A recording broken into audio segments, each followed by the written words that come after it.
Hi hello friends, welcome to the G K smart circle YouTube channel. ಈಗ ನಾವು September 16, 2025ನೇ ಸಾಲಿನ ಪ್ರಮುಖ ಪ್ರಚಲಿತ ಘಟನೆಗಳನ್ನು ಕುರಿತು ಚರ್ಚೆ ಮಾಡೋಣ.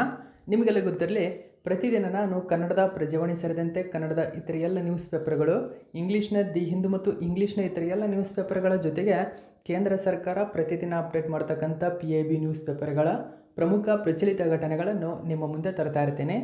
ಹಾಗಾದರೆ ಇವತ್ತಿನ ಕ್ವಶ್ಚನ್ ನಂಬರ್ 1 ಏನಿದೆ ಅಂತ ನೋಡೋಣ ಬನ್ನಿ. ನೋಡಿ, ಒಂದನೇ ಕ್ವಶನ್ನು, ಇತ್ತೀಚೆಗೆ ವಿಶ್ವಸಂಸ್ಥೆಯ ಸಾಮಾನ್ಯ ಸಭೆ ಅಂದರೆ ಯುನೈಟೆಡ್ ನೇಷನ್ ಜನರಲ್ ಅಸೆಂಬ್ಲಿಯು ನ್ಯೂಯಾರ್ಕ್ ಘೋಷಣೆಯನ್ನು ಕೈಗೊಂಡಿದೆ. ಗಮನಿಸಬಹುದು, ನ್ಯೂಯಾರ್ಕ್ ಡಿಕ್ಲರೇಷನನ್ನು ಕೈಗೊಂಡಿದೆ. ಹಾಗಾದರೆ ಈ ಘೋಷಣೆಯ ಉದ್ದೇಶವೇನು? ಅಂದರೆ UN ಈ ಘೋಷಣೆಯನ್ನು ಹೊರಡಿಸಿರುವ ಉದ್ದೇಶವೇನು? ಹಾಗಾದರೆ ಅಂದರೆ ಇದನ್ನು ಯಾವ ಉದ್ದೇಶಕ್ಕಾಗಿ ಹೊರಡಿಸಿದೆ ಅಂತ ಕೇಳಿದ್ರೆ ಆಪ್ಷನ್ ನಂಬರ್ 1 ಸರಿಯಾಗಿದೆ. ಪ್ಯಾಲೆಸ್ತೈನ್ ಸಮಸ್ಯೆಗೆ ಶಾಂತಿಯುತ ಪರಿಹಾರವನ್ನು ಸೂಚಿಸುವ ಒಂದು ಮಹತ್ವದ ಘೋಷಣೆಯಾಗಿದೆ. ಸೊ ಈ ಘೋಷಣೆಗೆ ಭಾರತದ ಅಂಬಾಸಿಡರ್ ಕೂಡ ಒಪ್ಪಿಗೆ ನೀಡಿರ್ತಕ್ಕಂಥದ್ದು ಇಲ್ಲಿ ಬಹುಮುಖ್ಯವಾಗಿರ್ತಕ್ಕಂಥದ್ದು. ಹಾಗಾದರೆ ಡೀಟೇಲ್ಸನ್ನು ನೀವು ಇಲ್ಲಿ ಗಮನಿಸಬಹುದು. ಇಂಡಿಯಾ ಕೂಡ ಇದಕ್ಕೆ ವೋಟ್ ಹಾಕಿದೆ. ಓಕೆ, ಸೊ ಇಲ್ಲಿ ಗಮನಿಸಿ, ಇಂಡಿಯಾ ವೋಟ್ಸ್ ಇನ್ ನೋಡಿ favour on UN resolutions backing ಆಗಿರ್ತಕ್ಕಂಥ 2 ಸ್ಟೇಟ್ ಸೊಲ್ಯೂಷನ್ಸ್ ಫಾರ್ ಪ್ಯಾಲೆಸ್ತೈನ್. ನೋಡಿ, ಪ್ಯಾಲೆಸ್ತೈನಲ್ಲಿ ಆಗಿರತಕ್ಕಂಥ ಈ ಒಂದು ರೆಸೊಲ್ಯೂಷನ್ ಏನಿದೆ, ಸೊ ಇದಕ್ಕೆ ಸಂಬಂಧಪಟ್ಟಂತೆ UN ಒಂದು ನಿರ್ಣಯವನ್ನು ಕೈಗೊಳ್ಳಿತು. ಆ ನಿರ್ಣಯಕ್ಕೆ ಭಾರತವು ಕೂಡ ಇದೀಗ ಒಪ್ಪಿಗೆಯನ್ನು ಸೂಚಿಸಿದೆ, ಅಂದರೆ ವೋಟ್ ಹಾಕಿದೆ.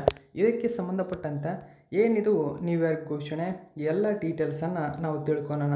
ಗಮನಿಸಬಹುದು, ಫ್ರಾನ್ಸ್ ಪರಿಚಯಿಸಿದಂತಹ ವಿಶ್ವಸಂಸ್ಥೆಯ ಸಾಮಾನ್ಯ ಸಭೆಯ ನ್ಯೂಯಾರ್ಕ್ ಘೋಷಣೆಯನ್ನು ಭಾರತ ಸರ್ಕಾರ ಬೆಂಬಲಿಸಿತು. ಇದು 2 ರಾಷ್ಟ್ರಗಳ ಪರಿಹಾರದ ಮೂಲಕ ಪ್ಯಾಲೆಸ್ತೈನ್ ಸಮಸ್ಯೆಯನ್ನು ಶಾಂತಿಯುತವಾಗಿ ಪರಿಹರಿಸುವುದರ ಮೇಲೆ ಕೇಂದ್ರೀಕರಿಸಿದೆ.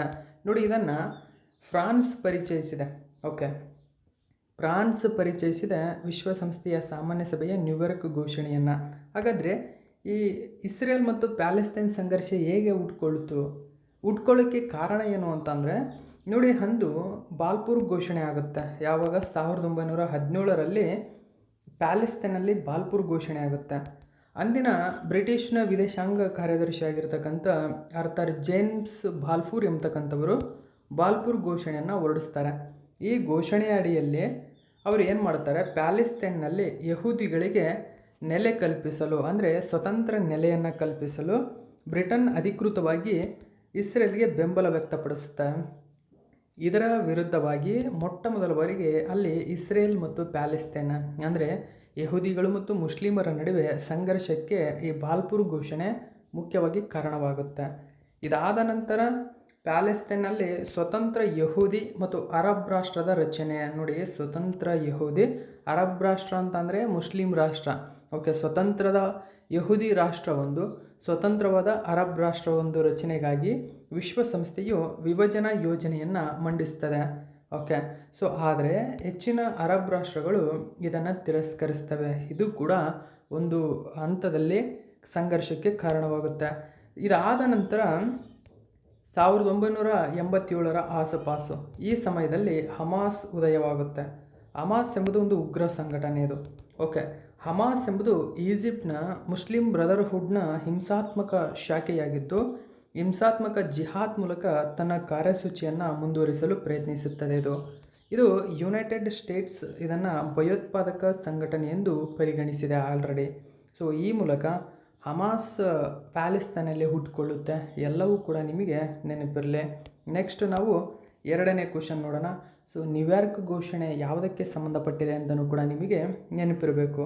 ನೆಕ್ಸ್ಟ್ ನೋಡಿ, ಇತ್ತೀಚೆಗೆ ಸೆಪ್ಟೆಂಬರ್ 13, 2025ರಂದು ಭಾರತೀಯ ನೌಕಾಪಡೆಗೆ ಸೇರ್ಪಡೆಗೊಳಿಸಲಾದ 2ನೇ ಜಲಾಂತರ್ಗಾಮಿ ವಿರೋಧಿ ಯುದ್ಧನೌಕೆಯ ಹೆಸರೇನು? ನೋಡಿ, 2ನೇ ಜಲಾಂತರ್ಗಾಮಿ ವಿರೋಧಿ ಯುದ್ಧನೌಕೆ ಸೇರ್ಪಡೆಗೊಂಡಿದೆ. ಅದರ ಹೆಸರು ಆಂಡ್ರೂತ್ ಅಂತ ಕರೀತಾರೆ. ಹಾಗಾದರೆ ಏನಿದು ಆಂಡ್ರೂತ್? ಯಾರು ಇದನ್ನು ನಿರ್ಮಿಸುತ್ತಿದ್ದಾರೆ ಮತ್ತು ಇದರ ಉದ್ದೇಶವೇನು? ಎಷ್ಟನೇ ಆವೃತ್ತಿ ಇದ್ದಿದ್ದು? ಎಲ್ಲ ಡೀಟೇಲ್ಸನ್ನು ಸಂಪೂರ್ಣವಾಗಿ ನಾವು ತಿಳ್ಕೊಳ್ಳೋಣ. ಹೆಚ್ಚಿನ ಮಾಹಿತಿ ಮಿನಿಸ್ಟ್ರಿ ಆಫ್ ಡಿಫೆನ್ಸ್ನಲ್ಲಿ ಕೊಟ್ಟಿದ್ದರು. ಅಂದರೆ ಇದು PIB ನ್ಯೂಸ್ ಪೇಪರ್ನ ಪರಿಪೂರ್ಣ ಮಾಹಿತಿಯಾಗಿರುವುದರಿಂದ ಎಕ್ಸಾಮ್ಗೆ ಇಂಪಾರ್ಟೆಂಟ್ ಆಗುತ್ತೆ. Second anti submarine warfare shallow water craft. So Indian ನೇವಿಗೆ ಈಗ ಸೇರ್ಪಡೆಗೊಂಡಿದೆ. ಅದರ ಹೆಸರು ಏನಂತ ಕೇಳಿದ್ರೆ ಅನ್ರೂತ್. ಓಕೆ, ಅನ್ರೂತ್ ಅಂತ ಕರಿತೇವೆ. ಸೊ ಡಿಲಿವರಿ ಆಗಿದೆ, ಯಾವುದಕ್ಕೆ? ಇಂಡಿಯನ್ ನೇವಿಗೆ ಡಿಲಿವರಿ ಆಗಿದೆ. ಹಾಗಾದರೆ ಅನ್ರೂತ್ ಎಂಬುದು ಎರಡನೇ ಆ್ಯಂಟಿ ಸಬ್ಮೆರನ್ ಆಗಿದೆ. ಓಕೆ ನೋಡಿ, ಆ್ಯಂಟಿ ಸಬ್ಮೆರನ್ ವಾರ್ಫೇರ್ ಶಾಲೋ ವಾಟರ್ ಕ್ರಾಫ್ಟ್. ಹಾಗಾದರೆ ಏನಿದು ಅನ್ರೂತ್? ಓಕೆ, ಸೊ ಇದರೆಲ್ಲ ಮಾಹಿತಿಯನ್ನು ನಾವು ತಿಳ್ಕೊಳ್ಳೋಣ.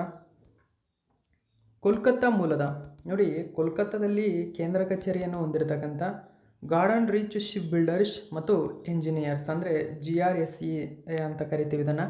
ಸೊ ಇದು ನಿರ್ಮಿಸಿದೆ ಇದನ್ನು. ಓಕೆ ನೋಡಿ, ಇದನ್ನು ಯಾರು ಅನ್ರೂತನ್ನು ಯಾರು ನಿರ್ಮಿಸಿದ್ದಾರೆ ಅಂತ ಕೇಳಿದರೆ GRSE ನಿರ್ಮಿಸಿದೆ.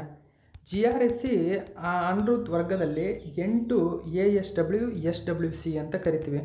ASWC ಅಂದರೆ ಆ್ಯಂಟಿ ಸಬ್ಮೆರನ್ ವಾರ್ಫೇರ್ ಶಾಲೋ ವಾಟರ್ ಕ್ರಾಫ್ಟ್ ಅಂತ ಕರೀತಾರೆ. ಸೊ ಓಕೆ, ಇದು 8 ASWCಗಳಲ್ಲಿ ಎರಡನೆಯದಿದು. ಓಕೆ, ಕೇವಲ ಎರಡನೇದಿದು. ಸೊ ಇನ್ನು 6 ನಿರ್ಮಾಣ ಮಾಡಬೇಕಾಗಿದೆ. ಓಕೆ, ಸೊ ಒಂದೇದು ಆಲ್ರೆಡಿ ಕೊಟ್ಟಿದೆ. ಇದು ಎರಡನೆಯದಾದ ಅನ್ರೂತನ್ನು ಸೆಪ್ಟೆಂಬರ್ 13, 2025 ಕೋಲ್ಕತ್ತಾದ GRSನಲ್ಲಿ ಭಾರತೀಯ ನೌಕಾಪಡೆಗೆ ಸೇರಿಸಲಾಯಿತು. ಇದು ರಕ್ಷಣಾ ಉತ್ಪಾದನೆಯಲ್ಲೇ ಸ್ವಾವಲಂಬನೆಯತ್ತ ಮತ್ತೊಂದು ಹೆಜ್ಜೆಯಾಗಿದೆ ಅಂತ ತಿಳಿಸಿದೆ. ನೋಡಿ, ಸೊ GRS ಕೋಲ್ಕತ್ತಾ ಮೂಲದಲ್ಲಿ ಇರತಕ್ಕಂಥ GRSE 8 ಆವೃತ್ತಿಗಳ ASWCಯನ್ನು ನಿರ್ಮಾಣ ಮಾಡ್ತಾ ಇದೆ. ಸೊ ಅದರಲ್ಲಿ ಒಂದನೇದು ಆಲ್ರೆಡಿ ಸೇರ್ಪಡೆಗೊಂಡಿದೆ, ಇದು ಎರಡನೆಯದಾಗಿದೆ. ಓಕೆ, ಸೊ ಎರಡನೇ ಹೆಸರು ಏನಂತ ಕೇಳಿದ್ರೆ ಅನ್ರೂತ್. ಆಲ್ರೆಡಿ ಒಂದನೇದು ಈ ಹಿಂದೆ ನಾನು ತಿಳಿಸ್ಕೊಟ್ಟಿದ್ದೇನೆ. ಓಕೆ, ಸೊ ಇಷ್ಟು ಮಾಹಿತಿ ನಿಮಗೆ ನೆನಪಿರಬೇಕು ಅದಕ್ಕೆ ಸಂಬಂಧಪಟ್ಟಂತೆ. ಇನ್ನು ASWC ಇದೇನಿದೆ, ಇದು ಹಡಗುಗಳನ್ನು ಕೋಲ್ಕತ್ತಾದ GRSನಲ್ಲಿರುವ ಭಾರತೀಯ ಸಾಗಣೆ ನೋಂದಣಿ ಅಂದರೆ IRS ವರ್ಗೀಕರಣ ನಿಯಮಗಳ ಪ್ರಕಾರ ಸ್ಥಳೀಯವಾಗಿ ವಿನ್ಯಾಸಗೊಳಿಸಲಾಗಿದೆ. ನೋಡಿ, ಇದನ್ನು ಸ್ಥಳೀಯವಾಗಿ ವಿನ್ಯಾಸಗೊಳಿಸಲಾಗಿದೆ ಮತ್ತು ನಿರ್ಮಿಸಲಾಗಿದೆ. ಸೊ ಇದು ತುಂಬಾ ಇಂಪಾರ್ಟೆಂಟ್ ಆಗುತ್ತೆ. ಜೊತೆಗೆ ಇದು ನೌಕಾಪಡೆಯ ಜಲಾಂತರ್ಗಾಮಿ ವಿರೋಧಿ, ಕರಾವಳಿ ಕಣ್ಗಾವಲು, ಗಣಿ ಹಾಕುವ ಸಾಮರ್ಥ್ಯಗಳನ್ನು ಬಲಪಡಿಸುತ್ತದೆ ಇದು. ಸೊ ನೋಡಿ, IRS ವರ್ಗೀಕರಣ ನಿಯಮಗಳ ಪ್ರಕಾರ. ಸೊ ಇದನ್ನು ಯಾರು ನಿರ್ಮಿಸಿದ್ದಾರೆ ASWC ಅಂತ ಕೇಳಿದರೆ GRSE. ಸೊ ಇಷ್ಟು ಮಾಹಿತಿ ನಿಮಗೆ ನೆನಪಿರಬೇಕು. GRSE ಕೇಂದ್ರ ಕಚೇರಿ ಎಲ್ಲಿದೆ ಅಂತ ಕೇಳಿದರೆ ಕೋಲ್ಕತ್ತಾದಲ್ಲಿದೆ. ಈ ಎಲ್ಲ ಮಾಹಿತಿ ನೆನಪಿರಬೇಕು. ಹಾಗಾದರೆ GRSE ನೋಡಿ, ರಕ್ಷಣಾ ಸಚಿವಾಲಯದ ಅಡಿಯಲ್ಲಿ ಬರುವ ಕೋಲ್ಕತ್ತಾ ಮೂಲದ ಭಾರತೀಯ ಹಡಗು ನಿರ್ಮಾಣ ಕಂಪನಿಯಾಗಿದೆ. ಹಾಗಾದರೆ ಭಾರತೀಯ ಹಡಗು ನಿರ್ಮಾಣ ಕಂಪನಿಯಾದ GRSE ಎಲ್ಲಿದೆ ಅಂತ ಕೇಳಿದ್ರೆ ಕೋಲ್ಕತ್ತಾದಲ್ಲಿದೆ. ಹಾಗಾದರೆ ಇದು ಯಾವ ಸಚಿವಾಲಯದ ಅಂಡರಲ್ಲಿ ಬರುತ್ತದೆ ಅಂತ ಕೇಳಿದರೆ ರಕ್ಷಣಾ ಸಚಿವಾಲಯ. ಇಷ್ಟು ಮಾಹಿತಿ ನೆನಪಿರಲಿ. ನೆಕ್ಸ್ಟ್ 3ನೇ ಕ್ವಶನ್ ನೋಡೋಣ. ನೋಡಿ, ಇತ್ತೀಚೆಗೆ ಅಭಿವೃದ್ಧಿಪಡಿಸಲಾದ ದೇಶದ ಮೊಟ್ಟ ಮೊದಲ ಸ್ಥಳೀಯವಾಗಿ ಅಭಿವೃದ್ಧಿಪಡಿಸಿದ ಮಲೇರಿಯಾ ಲಸಿಕೆಯ ಹೆಸರೇನು? ಹಾಗಾದರೆ ಇತ್ತೀಚೆಗೆ ಮಲೇರಿಯಾ ಲಸಿಕೆಯನ್ನು ಭಾರತದಲ್ಲಿ ಕೇಂದ್ರ ಸರ್ಕಾರ ಅಂಗೀಕರಿಸಿ 5 ಕಂಪನಿಗಳಿಗೆ ಅದನ್ನು ಉತ್ಪಾದನೆ ಮಾಡುವುದಕ್ಕೆ ಕೊಟ್ಟಿದೆ. ಹಾಗಾದರೆ ಕೇಂದ್ರ ಸರ್ಕಾರ ಯಾವ ಕಂಪನಿಗಳನ್ನು ಗುರುತು ಮಾಡಿದೆಯೋ ಆ ಕಂಪನಿ ಮಾತ್ರನೇ ಆ ಲಸಿಕೆಯನ್ನು ಉತ್ಪಾದನೆ ಮಾಡಬೇಕು. ಕಾರಣ ಏನು ಅಂತಂದರೆ ಇದು ಅಂದರೆ ಅಪಾಯಕಾರಿ, ಸಾವಿಗೆ ಕಾರಣವಾಗ್ತಕ್ಕಂಥ ಮಲೇರಿಯಾ ಏನಿದೆ ಆ ರೋಗವನ್ನು ನಿರ್ಮೂಲನೆ ಮಾಡುವ ಉದ್ದೇಶದೊಂದಿಗೆ ಈ ಲಸಿಕೆ ಇದೀಗ ಭಾರತದಲ್ಲಿ ಸ್ಥಳೀಯವಾಗಿ, ಗಮನಿಸಬೇಕು, ಭಾರತದಲ್ಲಿ ಸ್ಥಳೀಯವಾಗಿ ಮೊಟ್ಟ ಮೊದಲ ಬಾರಿಗೆ ಅಭಿವೃದ್ಧಿಪಡಿಸಲಾಗಿದೆ ಇದನ್ನು. ಸೊ ಇದು ಭಾರತದಲ್ಲಿ ತಯಾರಾಗಿದೆ, ಜೊತೆಗೆ ಭಾರತದಲ್ಲಿ ಇದು ಮೊಟ್ಟ ಮೊದಲನೆಯದಾಗಿದೆ. ಸೊ ಈ ಕಾರಣಕ್ಕಾಗಿ ಸೊ ಯಾವ ಬೇರೆ ಬೇರೆ ಕಂಪನಿಗಳಿಗೆ ಕೊಡೋಕ್ಕಾಗಲ್ಲ, ನಿರ್ದಿಷ್ಟವಾಗಿರತಕ್ಕಂಥ ಕಂಪನಿಗೆ ಕೊಡ್ತಾರೆ. ಅವರು ಲಸಿಕೆಯನ್ನು ತಯಾರು ಮಾಡಿ ಎಲ್ಲ ಟೆಸ್ಟ್ ಮಾಡಿ ಸಂಪೂರ್ಣವಾಗಿ ಆ ದೊಡ್ಡ ದೊಡ್ಡ ಹಾಸ್ಪಿಟ್ಲ್ಗಳಿಗೆ ಕಳಿಸಿಕೊಡ್ತಾರೆ, ಯಾರಿಗೆ ಬೇಕೋ ಅವರಿಗೆ. ಓಕೆ, ಸೊ ಈ ಮೂಲಕ ಆ ಮಲೇರಿಯಾ ಲಸಿಕೆ ಹೆಸರೇನು ಅಂತ ಕೇಳಿದರೆ ಸರಿಯಾದಂಥ ಉತ್ತರ ಹಾರ್ಡ್ ವ್ಯಾಕ್ಸ್. ಆಲ್ರೆಡಿ ಇದ್ರ ಬಗ್ಗೆ ತಿಳಿಸ್ಕೊಟ್ಟಿದ್ದೇನೆ. ಆದರೆ ಇದ್ರ ಬಗ್ಗೆ ತಿಳಿಸ್ಕೊಟ್ಟಾಗ ಅಂದರೆ ಈ 1 ಮಂತ್ ಹಿಂದೆ ತಿಳಿಸ್ಕೊಟ್ಟಿದ್ದೇನೆ ಇದನ್ನು ತಿಳಿಸ್ಕೊಟ್ಟಾಗ ಆಗ ಜಸ್ಟ್ ಕೇಂದ್ರ ಸರ್ಕಾರ ಅದನ್ನು ಪರಿಗಣಿಸಿತ್ತು. ಇದು ಮಲೇರಿಯಾ ಲಸಿಕೆಗೆ ಉತ್ತಮ ಅಂತ ಪರಿಗಣಿಸಿತ್ತು ಅಷ್ಟೇ. ಆದರೆ ಇದೀಗ ಅದನ್ನು ಪರಿಗಣಿಸಿದ ಮೇಲೆ ಅಂಗೀಕರಿಸಿದೆ, ಅಂದರೆ ಇದು ಮಲೇರಿಯಾ ಲಸಿಕೆ ಆಗಬಹುದು. ಸೊ ಅಂಗೀಕರಿಸಿ ಸ್ಥಳೀಯವಾಗಿ ಅಭಿವೃದ್ಧಿಪಡಿಸಲು ಆಜ್ಞೆ ಮಾಡಿದೆ. ಇದು ಇಂಪಾರ್ಟೆಂಟ್. ಅಂದರೆ ಇದನ್ನು ತಯಾರು ಮಾಡಲು 5 ಕಂಪನಿಗೆ ಆಲ್ರೆಡಿ ಆರ್ಡರ್ ಕೊಟ್ಟಿದೆ. ಸೊ ಈ ಮೂಲಕ ಅಂದರೆ ಇದು ಅಧಿಕೃತವಾಗಿ ಭಾರತದಲ್ಲಿ ಇದೀಗ ಜಾರಿಗೆ ಬಂದಿದೆ ಈ ಒಂದು ಲಸಿಕೆ. ಓಕೆ, ಡೀಟೇಲ್ಸನ್ನು ತಿಳ್ಕೊಳ್ಳೋಣ. India's first malaria vaccine. Okay, so ಹೆಡ್ಲೈನನ್ನು ಗಮನಿಸಬೇಕು. ದಿ ಹಿಂದೂ ಪೇಪರಲ್ಲಿ ಕೊಟ್ಟಿದ್ದರು. ಇಂಡಿಯಾಸ್ ಫಸ್ಟ್ ಮಲೇರಿಯಾ ವ್ಯಾಕ್ಸಿನ್ ಹೆಸರು ಆಡ್ ಫಾಲ್ಸಿವ್ಯಾಕ್ಸ್ ಅಂತ ಕರೀತವೆ. ಸೊ ಆಡ್ ಫಾಲ್ಸಿವ್ಯಾಕ್ಸ್ ಹಾಗಾದರೆ ಮಲೇರಿಯಾಕ್ಕೆ ಕಾರಣವಾಗಿರತಕ್ಕಂಥ ಹೆಣ್ಣು ಅನಾಫಿಲಿಸ್ ಸೊಳ್ಳೆ. ಓಕೆ, ಅನಾಫಿಲಿಸ್ ಎಂಬ ಹೆಣ್ಣು ಸೊಳ್ಳೆ ಇದು ಪರಾವಲಂಬಿ ಇದರಿಂದ ಬರುತ್ತದೆ, ಪ್ಲಾಸ್ಮೋಡಿಯಾಕ್ಸ್ ಅಂತ. ಓಕೆ, ಎಲ್ಲ ಡೀಟೇಲ್ಸನ್ನು ನಾವು ತಿಳ್ಕೊಳ್ಳೋಣ. ಹಾಗಾದರೆ ಇದನ್ನು ಯಾರು ಅಭಿವೃದ್ಧಿಪಡಿಸಿದ್ದಾರೆ? ಭಾರತೀಯ ವೈದ್ಯಕೀಯ ಸಂಶೋಧನಾ ಮಂಡಳಿ, ICMR ಭುವನೇಶ್ವರ ಪ್ರಾದೇಶಿಕ ಕೇಂದ್ರವು ಅಭಿವೃದ್ಧಿಪಡಿಸಿದಂತಹ ಭಾರತದ ಮೊದಲ ಸ್ಥಳೀಯ ಪುನರ್ ಸಂಯೋಜಿತ ಬಹು ಹಂತದ ಅಂತ ಕೊಟ್ಟಿದ್ದಾರೆ. ಬಹು ಹಂತದ ಮಲೇರಿಯಾ ಲಸಿಕೆಯಾದ ಆಡ್ ಫಾಲ್ಸಿವ್ಯಾಕ್ಸ್ನ ತಯಾರಿಕೆ ಮತ್ತು ವಾಣಿಜ್ಯೀಕರಣಕ್ಕಾಗಿ ಕೇಂದ್ರ ಸರ್ಕಾರವು 5 ಕಂಪನಿಗಳಿಗೆ ಪರವಾನಗಿ ನೀಡಿದೆ. ನೋಡಿ, 5 ಕಂಪನಿಗಳಿಗೆ ಪರವಾನಗಿಯನ್ನು ನೀಡಿರ್ತಕ್ಕಂಥದ್ದು ಸುದ್ದಿಯಲ್ಲಿದೆ. ಆ ಕಾರಣಕ್ಕಾಗಿ ಇದು ಇಂಪಾರ್ಟೆಂಟು. ಸೊ ಈ ಲಸಿಕೆಯನ್ನು ಮಾನವರಲ್ಲಿ ಪ್ಲಾಸ್ಮೋಡಿಯಂ ಫಾಲ್ಸಿಫೆರಮ್ ಸೋಂಕನ್ನು ತಡೆಗಟ್ಟಲು ಮತ್ತು ಪರಾವಲಂಬಿಯ ಸಮುದಾಯ ಪ್ರಸರಣವನ್ನು ಕಡಿಮೆ ಮಾಡಲು ವಿನ್ಯಾಸಗೊಳಿಸಲಾಗಿದೆ.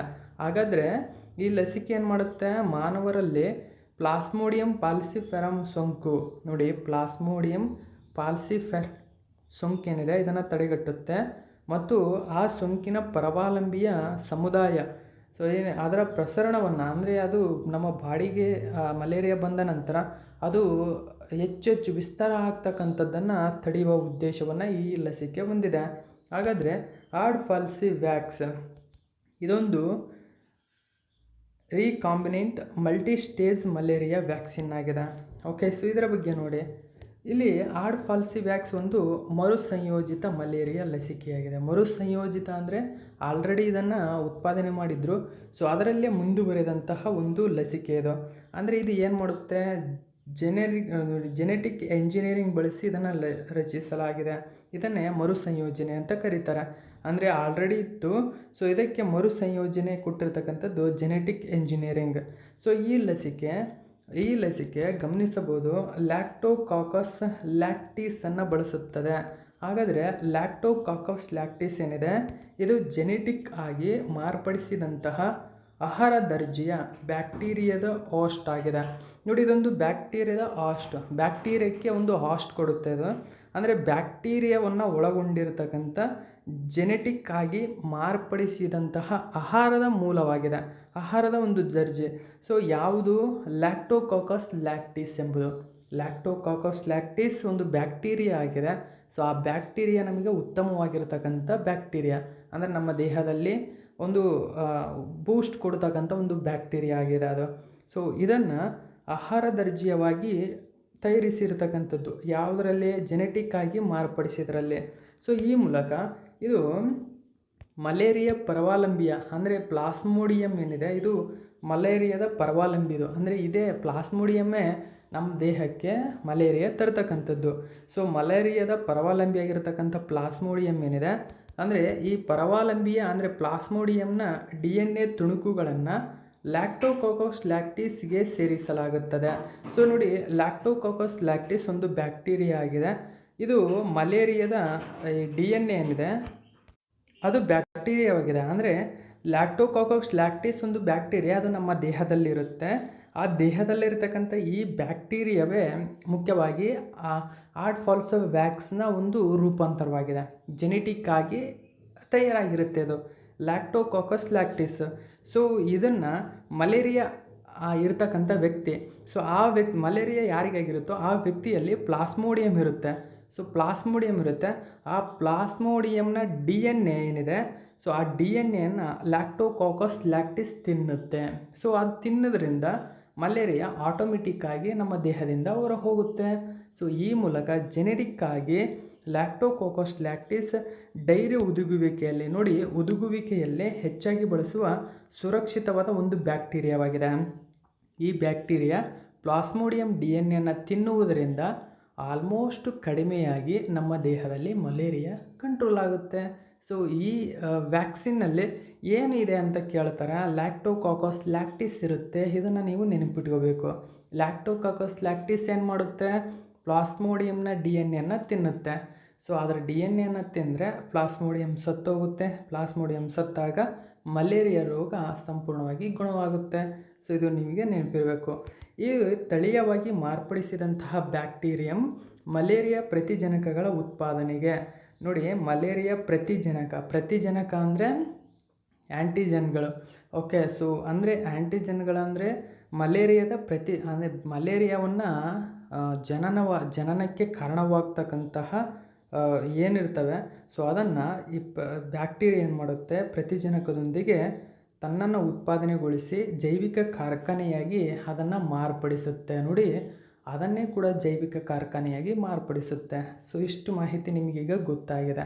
ಮಲೇರಿಯಾ ಲಸಿಕೆಯಲ್ಲಿ ಏನಿರುತ್ತೆ, ಆ ಲಸಿಕೆ ಸಂಯೋಜನೆಯ ಉದ್ದೇಶವೇನು, ಸಂಯೋಜನೆ ಯಾವುದರಿಂದ ಸಂಯೋಜನೆಯಾಗಿದೆ, ಮತ್ತು ಅದರಲ್ಲಿ ಲಸಿಕೆಯಲ್ಲಿ ಏನು ಬೆಳೆಸಿರ್ತಾರೆ, ಸೊ ಅದು ಏನು ಮಾಡುತ್ತೆ, ಇಷ್ಟೆಲ್ಲ ಗೊತ್ತಾಯಿತು ಅಂದ್ಕೊಳ್ತೀನಿ ನಿಮಗೆ.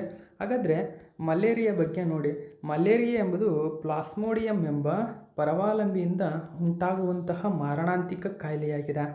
ಸೊ ಈ ಸೋಂಕಿತ ಅನಾಫಿಲಿಸ್ ಎಂಬ ಸೊಳ್ಳೆಗಳ ಕಡಿತದಿಂದ ನಮಗೆ ಮಲೇರಿಯಾ ಹರಡುತ್ತದೆ. ಹಾಗಾದರೆ ಮಲೇರಿಯಾ ಒಂದು ಪರಾವಲಂಬಿಯಿಂದ ಉಂಟಾಗುತ್ತೆ ಅಂತ ನಿಮಗೀಗ ಗೊತ್ತಾಗಿದೆ. ಹೆಣ್ಣು ಅನಾಫಿಲಿಸ್ ಸೊಳ್ಳೆಯ ಕಡಿತದಿಂದ ನಮಗೆ ಮಲೇರಿಯಾ ಬರುತ್ತೆ. ಈ ಮಲೇರಿಯಾ ಇಷ್ಟು ಮಾಹಿತಿ ಇದಕ್ಕೆ ಸಂಬಂಧಪಟ್ಟಂತೆ ನೆನಪಿರಲಿ. ನೆಕ್ಸ್ಟ್ ನಾವು 4ನೇ ಕ್ವಶನ್ ನೋಡೋಣ. ಇತ್ತೀಚೆಗೆ 1949ರಲ್ಲಿ ಹಿಂದಿಯನ್ನು ಭಾರತದ ಅಧಿಕೃತ ಭಾಷೆಯಾಗಿ ಅಳವಡಿಸಿಕೊಂಡಿದ್ದರ ಒಂದು ಸವಿ ನೆನಪಿಗಾಗಿ ಸೆಪ್ಟೆಂಬರ್ 14ರಂದು ನಾವು ದೇಶಾದ್ಯಂತ ಹಿಂದಿ ದಿವಸ ಆಗಿ ಆಚರಣೆ ಮಾಡ್ತೀವಿ. ಹಾಗಾದರೆ ಭಾರತೀಯ ಸಂವಿಧಾನದ ಯಾವ ವಿಧಿಯ ಅಡಿಯಲ್ಲಿ ಹಿಂದಿ ಭಾಷೆ ದೇಶದ ಅಧಿಕೃತ ಭಾಷೆ ಎಂದು ತೀರ್ಮಾನಿಸಲಾಗಿದೆ? ನೋಡಿ, ಯಾವ ವಿಧಿ ಅಂತ ಕೇಳಿದರೆ 343. ಓಕೆ, 343ನೇ ವಿಧಿಯ ಪ್ರಕಾರ ಹಿಂದಿ ಭಾಷೆ ಭಾರತದ ಅಧಿಕೃತ ಭಾಷೆ. ಹಾಗಾದರೆ ನಾವು ಪ್ರತಿ ವರ್ಷ ಸೆಪ್ಟೆಂಬರ್ 14ರಂದು ಹಿಂದಿ ದಿವಸ ಅಂತ ಆಚರಣೆ ಮಾಡ್ತೀವಿ. ಸೊ ಇದಕ್ಕೆ ಸಂಬಂಧಪಟ್ಟಂತೆ ನ್ಯೂಸಲ್ಲಿತ್ತು.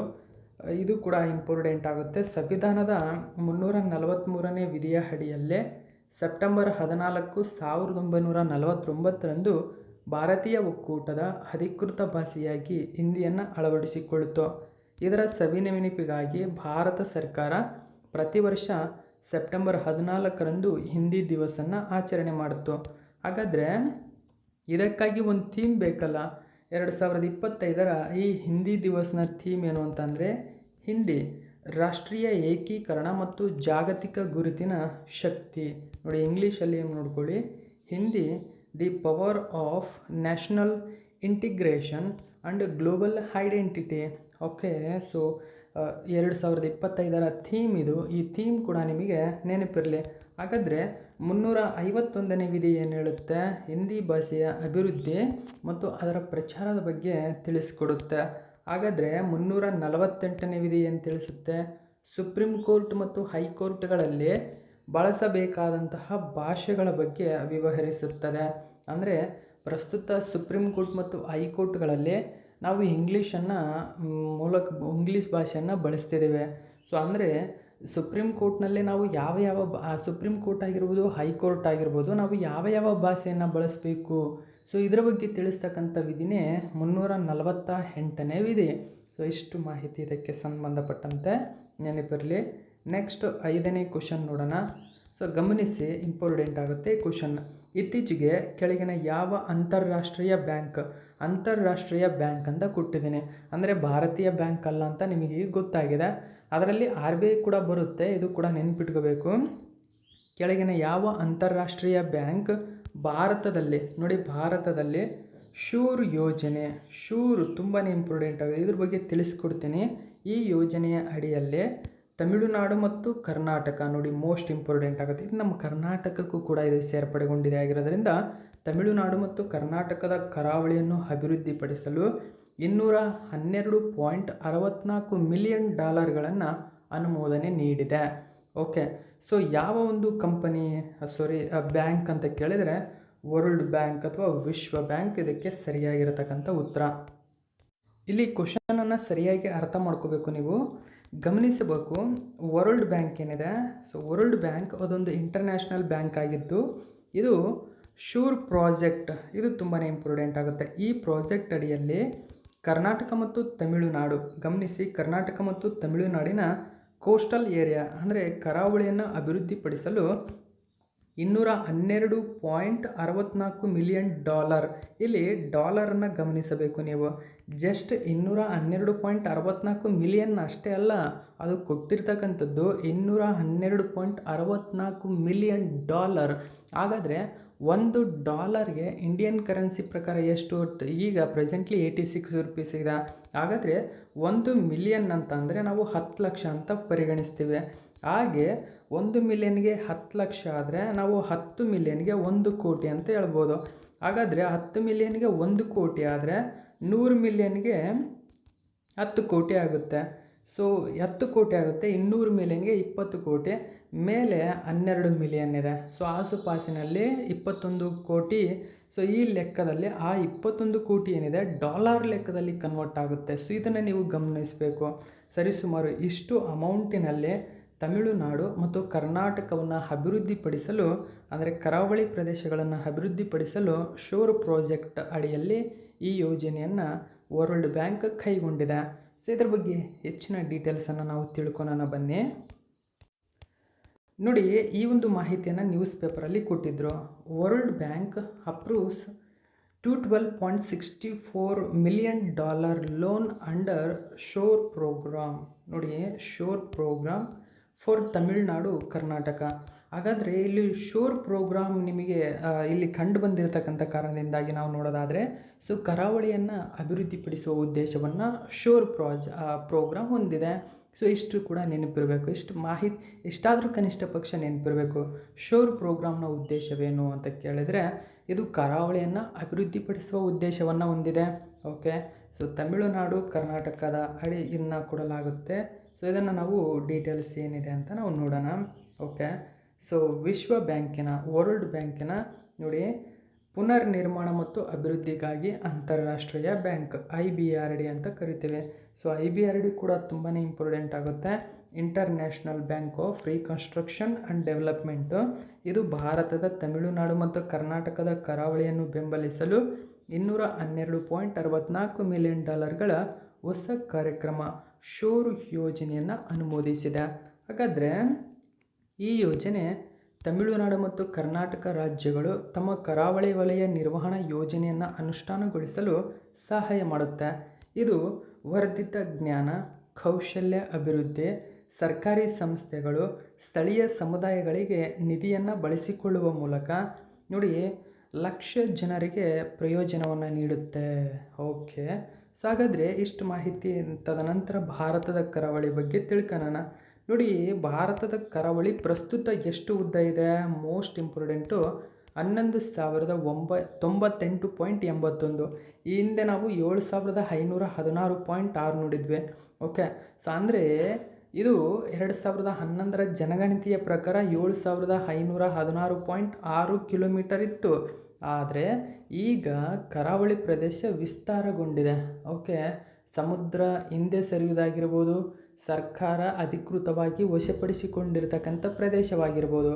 ಈಗ ಅಷ್ಟೆಲ್ಲ ಸೇರಿಸಿ 2025ರ ಹೊತ್ತಿಗೆ ಭಾರತದ ಒಟ್ಟು ಕರಾವಳಿ ಪ್ರದೇಶ ಎಷ್ಟು ಅಂತ ಕೇಳ್ತಾರೆ. ಇದು ನೆನಪಿರಬೇಕು. ನೋಡಿ, ಇದರಲ್ಲಿ 7,870.51 ಕಿಲೋಮೀಟರ್ಗಳು ಮುಖ್ಯ ಭೂಭಾಗವನ್ನು ಹೊಂದಿದೆ, ಅಂದರೆ ಭೂಭಾಗದಲ್ಲಿದ್ದಾವೆ. ಇನ್ನುಳಿದಂತೆ 3,228.30 ಕಿಲೋಮೀಟರ್ಗಳು ದ್ವೀಪ ಕರಾವಳಿಯಲ್ಲಿ ಸೇರಿವೆ. ಅಂದರೆ ದ್ವೀಪ, ಕರಾವಳಿ ಇವೆಲ್ಲವನ್ನು ಸೇರಿಸಿ ಟೋಟಲ್ ಆಗಿ 11,098.81 ಕಿಲೋಮೀಟರ್ನಷ್ಟು ಭಾರತದಲ್ಲಿ ಪ್ರೆಸೆಂಟ್ಲಿ ಕರಾವಳಿ ಇದೆ. ಓಕೆ, ಇಷ್ಟು ಮಾಹಿತಿ ನೆನಪು. ಹಾಗಾದರೆ ಶೋರ್ ಯೋಜನೆಯನ್ನು ವರ್ಲ್ಡ್ ಬ್ಯಾಂಕ್ ಜಾರಿ ಮಾಡಿದೆ. ಏನಿದು ಶೋರ್ ಯೋಜನೆ? ನೋಡಿ, ಕರಾವಳಿಯು ಮುಖ್ಯವಾಗಿ 18,000 ತಿಳಿದಿರುವ ಸಮುದ್ರ ಸಸ್ಯ, ಅದರ ನೋಡಿ ಶೀ ಪ್ಲ್ಯಾಂಟ್ಸ್ ಅಂತ ಕರೀತಾರೆ ಇದನ್ನು.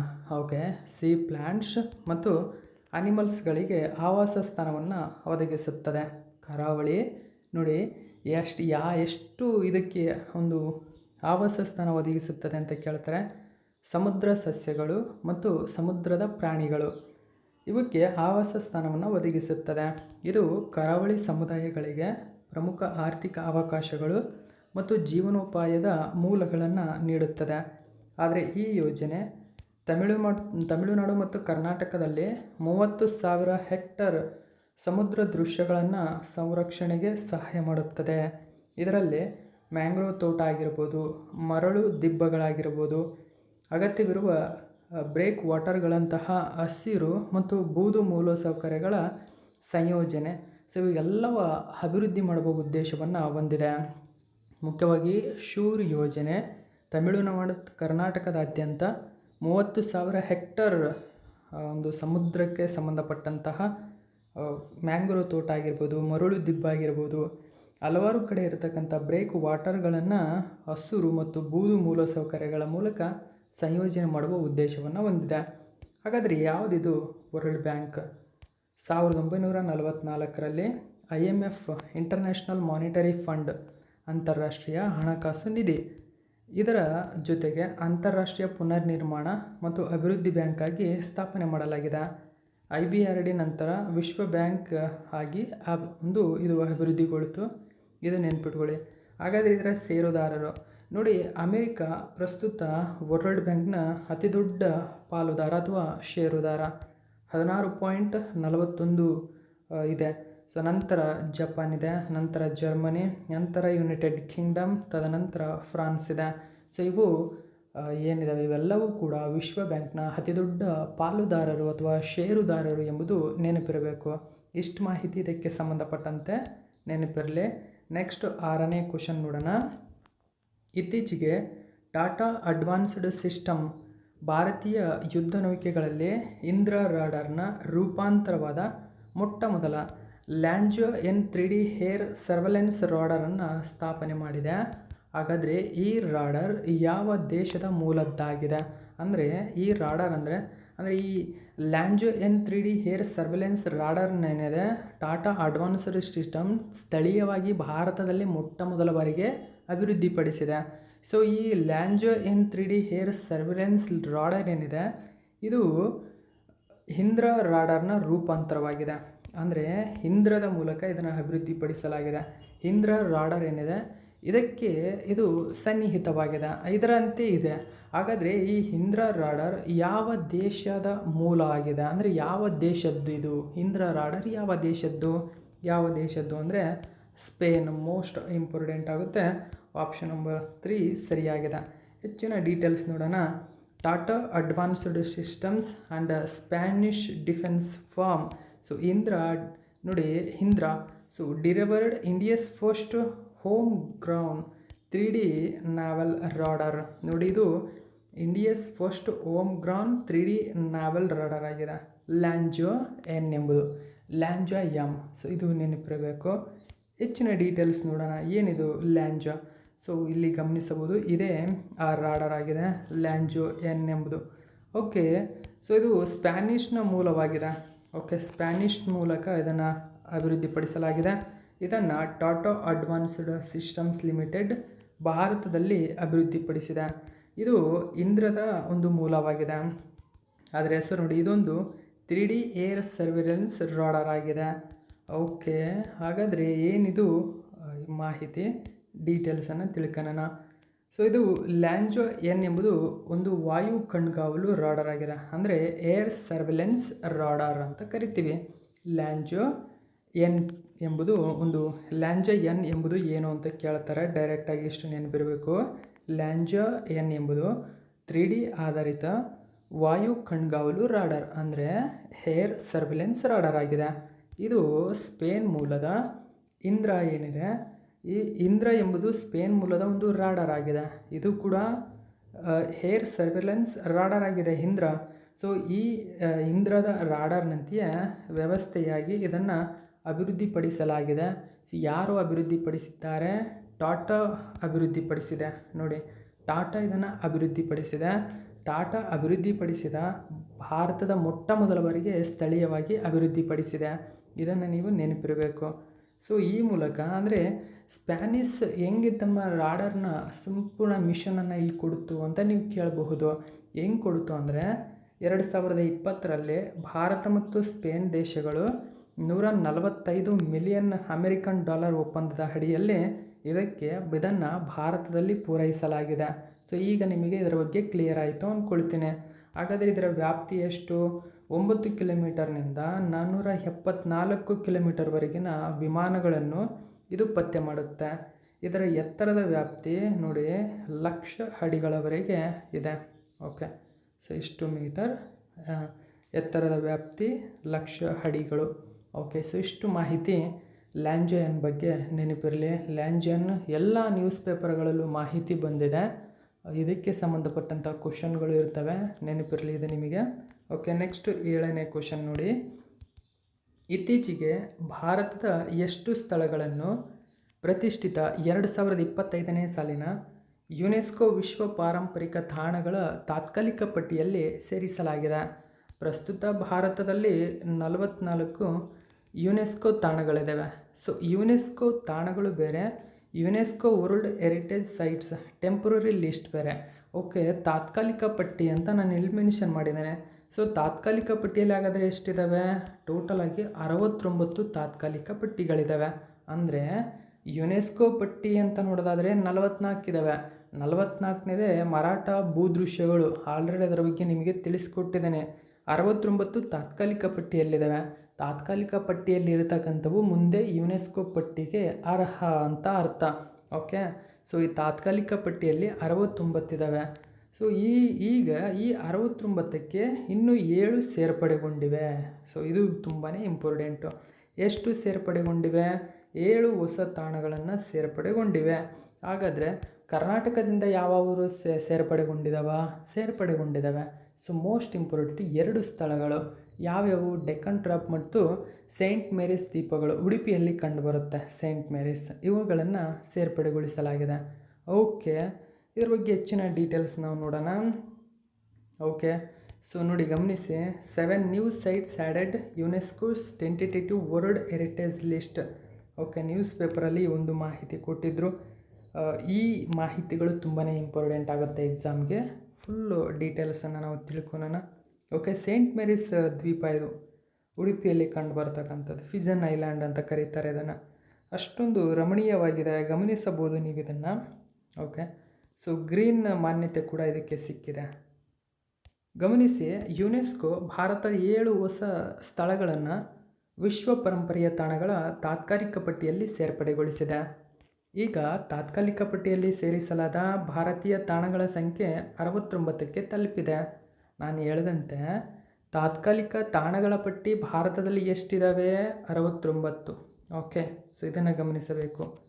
ಸೊ ಅದರಲ್ಲಿ ಸಾಂಸ್ಕೃತಿಕ ವಿಭಾಗ ಅಂತ ಬಂದರೆ 49, ಮಿಶ್ರ ವಿಭಾಗ ಅಂತ ಬಂದರೆ 3, ನೈಸರ್ಗಿಕ ವಿಭಾಗ ಅಂತ ಬಂದರೆ 17. ಹೀಗೆ 69 ತಾತ್ಕಾಲಿಕ ಪಟ್ಟಿಯಲ್ಲಿರ್ತಕ್ಕಂಥ ಭಾರತೀಯ ತಾಣಗಳು. ಓಕೆ, ಯುನೆಸ್ಕೋ ಭಾರತದ 7 ಹೊಸ ಸ್ಥಳಗಳನ್ನು ಗುರುತಿಸಿದೆ. ಹಾಗೂ ಅವು ಯಾವ್ಯಾವು ಅಂತ ನಾವು ನೋಡೋಣ. ಒಂದನೇದಾಗಿ ನೈಸರ್ಗಿಕ ವರ್ಗದ ಅಡಿಯಲ್ಲಿ 4 ಸ್ಥಳಗಳನ್ನು ಸೇರ್ಪಡೆಗೊಳಿಸಲಾಗಿದೆ.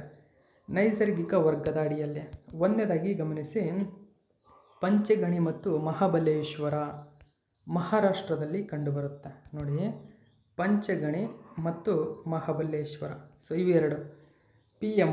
ಓಕೆ, ಪಂಚಗಣಿ ಮತ್ತು ಮಹಾಬಲೇಶ್ವರ.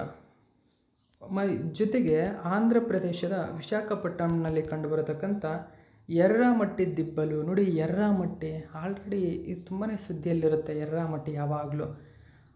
ಜೊತೆಗೆ ಆಂಧ್ರ ಪ್ರದೇಶದ ಇನ್ನೊಂದು ಪ್ರಮುಖ ತಾಣ ತಿರುಮಲ ಬೆಟ್ಟಗಳು. ನೋಡಿ, ತಿರುಮಲ ಬೆಟ್ಟಗಳು, ತಿರುಪತಿ ತಿಮ್ಮಪ್ಪನ ಬೆಟ್ಟ. ಸೊ ಅದು ಒಂದು ಕೂಡ. ಸೊ ಆ ಬೆಟ್ಟ ಎಷ್ಟು ಎತ್ತರವಾಗಿದೆಯೋ ಅದರ ಮೇಲಕ್ಕೆ ಹೋದಾಗ ಅಷ್ಟೇ ವಿಶಾಲವಾಗಿದೆ. ಅಷ್ಟು ವಿಶಾಲವಾಗಿರತಕ್ಕಂಥ ಜಾಗ ಮೇಲೆ ಕಂಡು ಬರುತ್ತೆ. ಸೊ ಆ ಕಾರಣಕ್ಕಾಗಿ ಈ ತಿರುಮಲ ಬೆಟ್ಟಗಳು, ಎರ್ರಾಮಟ್ಟಿ ದಿಬ್ಬ ಇವನ್ನು ಕೂಡ ನೈಸರ್ಗಿಕ ಪಟ್ಟಿಯಲ್ಲಿ ವರ್ಲ್ಡ್ ಹೆರಿಟೇಜ್ಗೆ ಸೇರ್ಪಡೆಗೊಳಿಸಿದೆ. ಅಂದರೆ ಕೇರಳದ ವರ್ಕಳ ಸ್ಥಳ. ಓಕೆ. ಇನ್ನು ಎರಡನೇ ಪ್ರಮುಖ ಅಂದರೆ ಭೂ ವೈಜ್ಞಾನಿಕ ಪರಂಪರೆಯ ವಿಭಾಗದ ಮೂಲಕ ಇನ್ನು ಉಳಿದಂತೆ ಸೇರ್ಪಡೆಗೊಳಿಸಲಾಗಿದೆ 3 ಸ್ಥಳಗಳು ಭೂ ವೈಜ್ಞಾನಿಕ ಪರಂಪರೆ. ಸೊ ಒಂದನೇದಾಗಿ ಡೆಕ್ಕನ್ ಟ್ರಾಪ್ ನೋಡಿ, ಡೆಕ್ಕನ್ ಟ್ರ್ಯಾಪ್ ಇದು ಮುಖ್ಯವಾಗಿ ಕರ್ನಾಟಕಕ್ಕೆ ಸಂಬಂಧಪಟ್ಟಿದೆ. ಇನ್ನು ಸೇಂಟ್ ಮೇರೀಸ್ ದ್ವೀಪಗಳು ಉಡುಪಿ. ಸೊ ನಮ್ಮ ಉಡುಪಿಯಲ್ಲಿ ಕಂಡುಬರತಕ್ಕಂಥ ಸೇಂಟ್ ಮೇರೀಸ್ ದ್ವೀಪಗಳು, ಡೆಕ್ಕನ್ ಟ್ರ್ಯಾಪ್. ಜೊತೆಗೆ 6ನೇದು ಅಂತಂದರೆ ಮೇಘಾಲಯದ ಯುಗದ ಗುಹೆಗಳು ನೋಡಿ, ಪೂರ್ವ ಖಾಸಿ ಬೆಟ್ಟಗಳು ಈ ವಿಭಾಗದಲ್ಲಿ ಕಂಡುಬರುತ್ತದೆ. ಖಾಸಿ ಬೆಟ್ಟಗಳ ವಿಭಾಗದಲ್ಲಿ ಯುಗದ ಗುಹೆಗಳು ಇದ್ದಾವೆ. ಅಲ್ಲಿ ತುಂಬಾ ಫೇಮಸ್ ಗುಹೆಗಳಿದ್ದಾವೆ ಖಾಸಿ ಬೆಟ್ಟಗಳ ತಪ್ಪಲಿನಲ್ಲಿ. ಆ ಗುಹೆಗಳಲ್ಲಿ ವಿಶಿಷ್ಟವಾಗಿರತಕ್ಕಂಥ ಬಾವಲಿಗಳು ಕಂಡುಬರುತ್ತವೆ. ಸೊ ಇದು ಕೂಡ ನೆನಪಿರಬೇಕು, ಯುಗದ ಗುಹೆಗಳಿದ್ದಾವೆ. ಇನ್ನು ಕಿಫಿರೆ ನಾಗಾಲ್ಯಾಂಡ್. ಓಕೆ, ಇಲ್ಲಿ ಕಂಡುಬರತಕ್ಕಂಥ ಹಿಲ್ ಒಫಿಯೋಲೈಟ್ ಅಂತ ಕರಿತೇವೆ, ಹಿಲ್ ಒಫಿಯೋಲೈಟ್. ಇಷ್ಟು ಮಾಹಿತಿ ಇವೆಲ್ಲವೂ ಕೂಡ 7 ಹೊಸ ಯುನೆಸ್ಕೋ ಒಂದು ತಾತ್ಕಾಲಿಕ ಪಟ್ಟಿಯಾಗಿದೆ, ನೆನಪಿರಬೇಕು.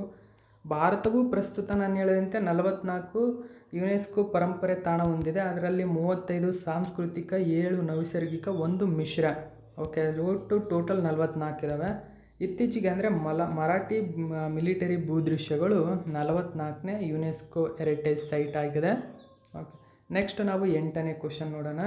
ಇತ್ತೀಚೆಗೆ ಲಿವರ್ ಫಾಲ್ ಎಲ್ಲಿ ಕಂಡುಬರುತ್ತೆ? ಇಂಗ್ಲೆಂಡ್ನಲ್ಲಿ ಕಂಡುಬರುತ್ತೆ. ಓಕೆ, ಸೊ ಇಂಗ್ಲೆಂಡ್ನಲ್ಲಿ ಕಂಡುಬರತಕ್ಕಂಥ ಈ ಲಿವರ್ ಫಾಲ್ ಏನಿದೆ, ಇಲ್ಲಿ ನಡೆದಂತಹ 2025ರ ವಿಶ್ವ ಬಾಕ್ಸಿಂಗ್ ಚಾಂಪಿಯನ್ಶಿಪ್ನಲ್ಲಿ 57 kg ವಿಭಾಗದಲ್ಲಿ ಚಿನ್ನದ ಪದಕವನ್ನು ಕೆಳಗಿನ ಯಾವ ಭಾರತೀಯರು ಗೆದ್ದಿದ್ದಾರೆ ಅಂತ ಕೇಳಿದರೆ ಜಾಸ್ಮಿನ್ ಲಂಬೂರಿಯಾ. ಓಕೆ, ಸೊ ಇಲ್ಲಿ ಭಾರತದ ಅಭಿಯಾನ ಕೊನೆಗೊಂಡಿದೆ 4 ಪದಕಗಳೊಂದಿಗೆ. ಇದರಲ್ಲಿ 2 ಚಿನ್ನ, 1 ಬೆಳ್ಳಿ, 1 ಕಂಚು. ಓಕೆ, ಹೀಗೆ 4 ಪದಕಗಳೊಂದಿಗೆ ಭಾರತೀಯ ತಂಡ ಇಲ್ಲಿ ಮುಖ್ಯವಾಗಿ ತನ್ನ ಅಭಿಯಾನವನ್ನು ಕೊನೆಗೊಳಿಸಿದೆ.